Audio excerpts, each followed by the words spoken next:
नमस्कार दोस्तों, आज की क्लास में हम सीजीएल 2022 में पूछे गए कुछ अनुपात के सवालों को देखेंगे।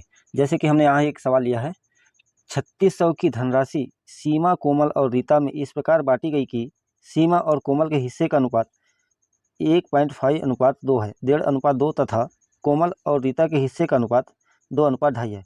रीते का हिस्सा ज्ञात करना है हमें। तो दोस्तों, ऐसी स्थिति में हम सबसे पहले यह जो 1.5 है और 2.5 है कि ये जो दशमलव है इसे सबसे पहले हमें हटाना पड़ेगा।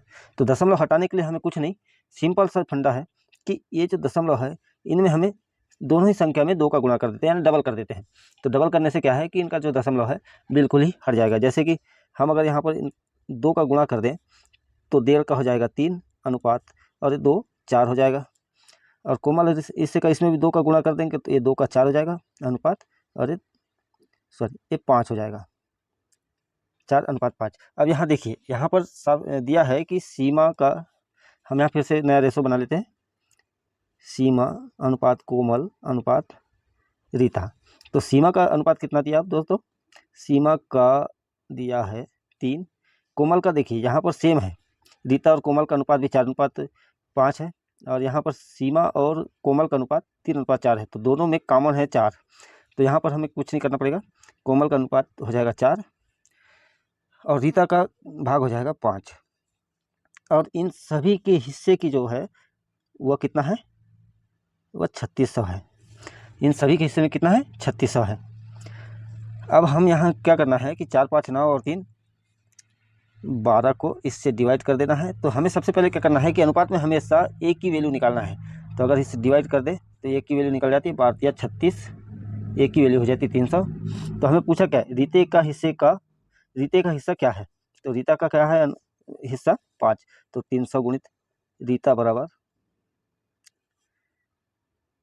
300 गुणित 5 बराबर 1500, और ये हमारा ऑप्शन नंबर ये है जाएगा। हमने यहाँ क्या किया, सबसे पहले ये जो दशमलव में है, दशमलव में अनुपात में जो दशमलव है, दशमलव को हटा करके उन्हें मुख्य अनुपात में लाए। तो दशमलव हटाने के लिए हमने सब में 2 का गुणा कर दिया, डबल कर दिया। तो इसका 1.5 का 3 हो गया, 2 का 4 हो गया, वैसे ही 2.5 का 5 हो गया। अब नया रेशो जो बना वो 3:4:5, और इन सबका योग जो होता है 12, 12 को 3600 से डिवाइड कर दिए तो 300, और रीता का जो है भाग वह 5 भाग है। तो 300 गुणित 5 बराबर 1500, और हमारा ऑप्शन नंबर ये राइट आंसर है। दोस्तों, हमने एक और नया क्वेश्चन लाया जिसमें दिया है, यदि A अनुपात B बराबर 4:5 है और B अनुपात C बराबर 3:10 है तो A और C का मान ज्ञात करना है। मतलब A अनुपात C क्या होगा ये पता करना है। तो इसके लिए हमें क्या, सबसे पहले A अनुपात B अनुपात C ये लिख लेना है, A अनुपात B अनुपात C। तो हमें इस पर इनकी वैल्यू रख देना है। तो A अनुपात B बराबर कितना है? 4:5। तो 4:5, और B अनुपात C बराबर 3:10। अब यहाँ पर देखिए, B का जो मान है वो दोनों में डिफरेंट है। तो हमें इसके लिए क्या करना है, अगर ऐसी स्थिति आ जाए तो हमें, जैसे 5 के बाद में C का अनुपात नहीं दिया है तो इसमें यहाँ पर 5 लिख देना है, और यहाँ पर ये 3 को जस तस उतार देना है। अब इनका जो नया रेशो शुरू होगा वो होगा अब इसको इनसे मल्टीप्लाई कर देना है। 4 तिया 12:5 तिया 15:5:50। अब ये हमारे पास एक नया रेशो तैयार होगा ABC का। अब हमें क्वेश्चन में क्या पूछा है? A अनुपात C का मान क्या होगा? A अनुपात C बराबर क्या होगा?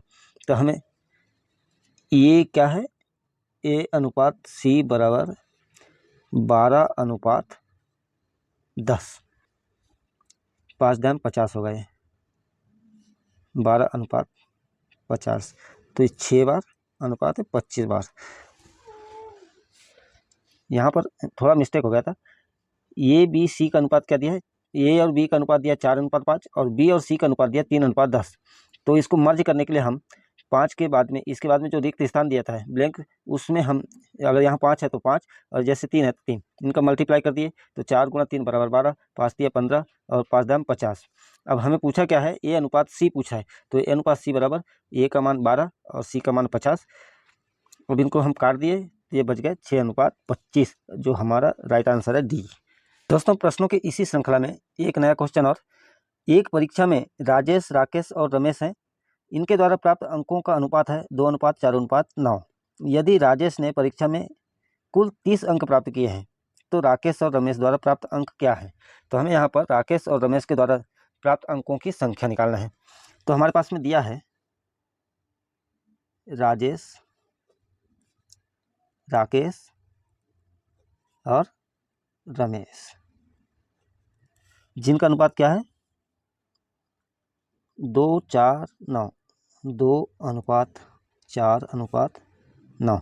अब यहाँ पर देखिए क्वेश्चन में क्या दिया है कि यदि राजेश ने परीक्षा में 30 अंक प्राप्त किए हैं, राजेश ने इस परीक्षा में कितने अंक प्राप्त किए हैं 30। हमें ऐसे क्वेश्चन में हमेशा एक की वैल्यू निकालना होता है।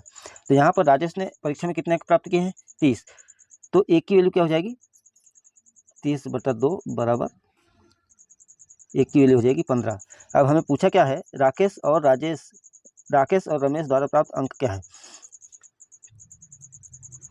तो राकेश द्वारा प्राप्त अंक बराबर 15 गुणित राकेश 4 बराबर 15 चौके 60, और रमेश द्वारा प्राप्त अंक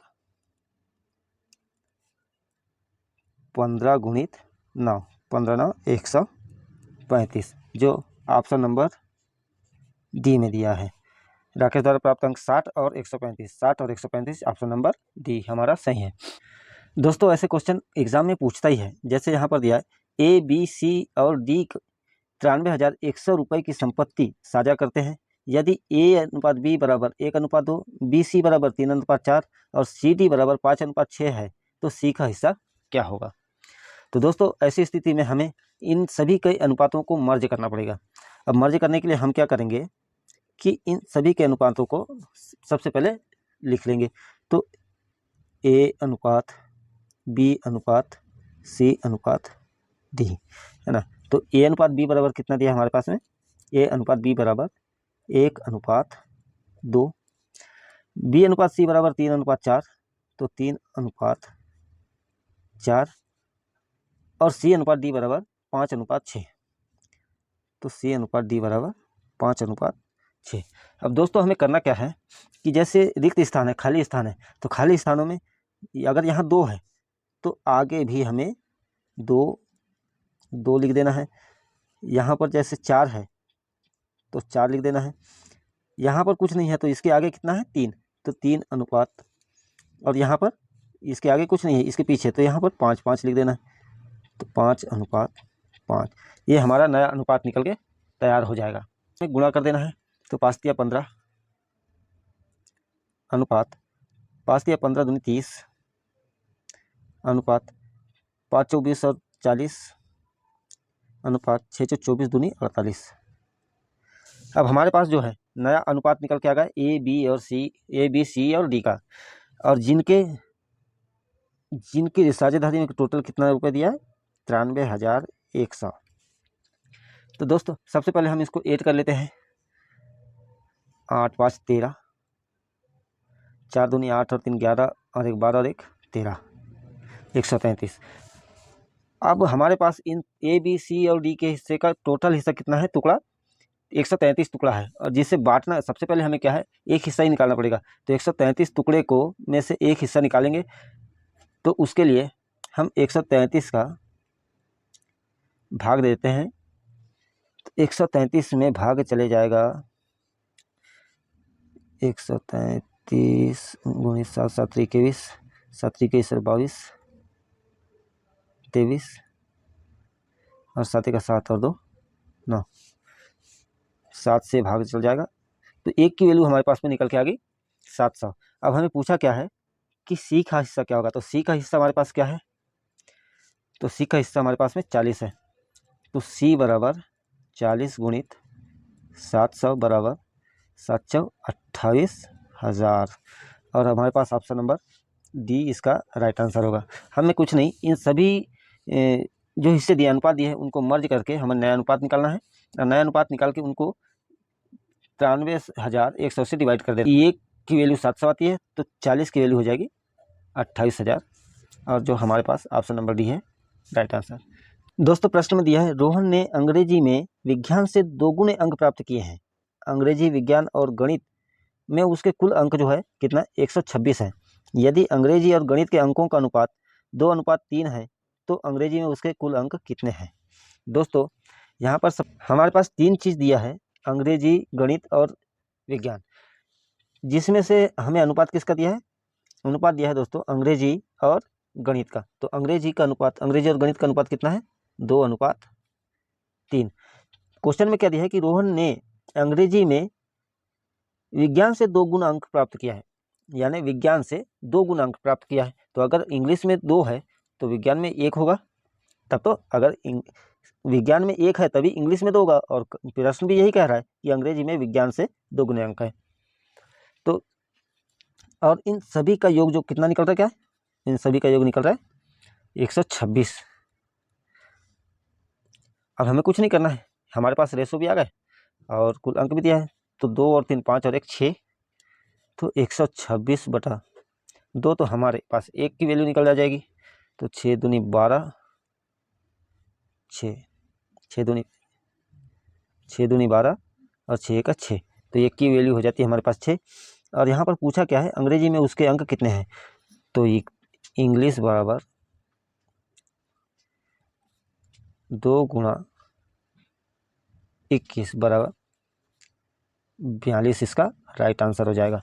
दोस्तों यहाँ पर इंग्लिश में उसके कुल अंक, अगर यहाँ पर वो मैथ्स पूछ लेता, गणित पूछ लेता, तो इसमें गणित अगर पूछ लेता तो गणित में इसके कुल अंक हो जाते 21 या 63 इसके अंक हो जाते। अगर यही साइंस पूछ लेता तो उसके साइंस में कितने अंक हो जाते 21 हो जाता। चलो दोस्तों, उम्मीद है आपको यह जो है क्वेश्चन समझ में आया होगा। हमारा अगला प्रश्न है, 3 धनात्मक संख्याएं 4, 5, 7 के अनुपात में है और उनके वर्गों का योग 15,210 है। 3 संख्याओं का योग ज्ञात करना है।